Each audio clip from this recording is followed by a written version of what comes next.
اب اس آیت کے اندر بھی ہم مسلمانوں کو اپنا چہرہ دیکھنا چاہیے۔ مسلمان بھی ٹھیک اپنے پیش رو، اپنے اکابرین، اپنے مشران، آبا و اجداد جو یہود تھے، بنی اسرائیل تھے،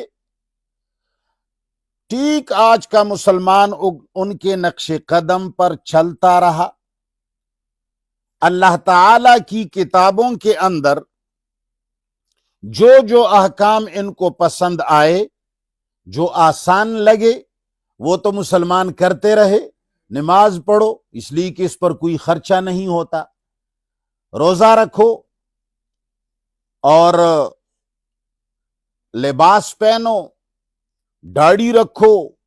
ذکر و اذکار کرو، لمبی لمبی رکعتیں پڑھو،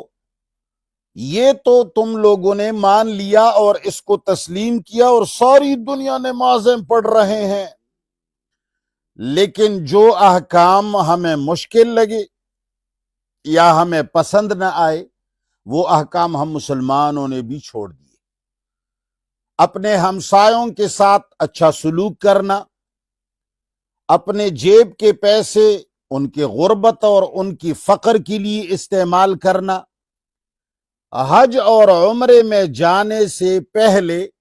اپنے ارد گرد کے ہمسایوں کی غربت کا پتہ لگانا، اگر کوئی بے بس ہے اس کی شادی کرانا، اگر کوئی کسی کے گھر میں آٹا نہیں ہے تو اپنا آٹا اس کے ساتھ تقسیم کرنا اور اپنے جیب کے پیسے ان کو دے کر کے ان کا کام چلانا، یہ ساری باتیں ہمیں اچھی نہیں لگی اور ہمیں پسند نہیں ہے، تو ان سب کو ہم نے چھوڑا ہے۔ فقیر کو پیسہ دینا، غریب کی مدد کرنا، اپنی بیٹی کی شادی بغیر لاکھوں اور کروڑوں کے کروانا، اور لڑکی کو جو جگہ پسند ہو وہاں دینا، لڑکے کو جو پسند ہو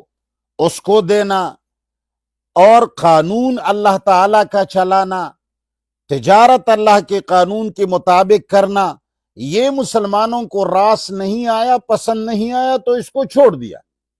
اور بس صرف چند احکام جو ذرا پیارے تھے، آسان تھے، نمازیں پڑھنا، ذکر و اذکار کرنا، اللہ وغیرہ کرنا، خیراتیں دینا، یہ آسان لگا تو یہ عین یہودیوں کی طرح ہم بھی ہیں۔ تو یہ ساری آیتیں مسلمانوں کے پاس بھیجی گئی ہیں، ہر آیت میں ہم اپنا چہرہ دیکھیں گے۔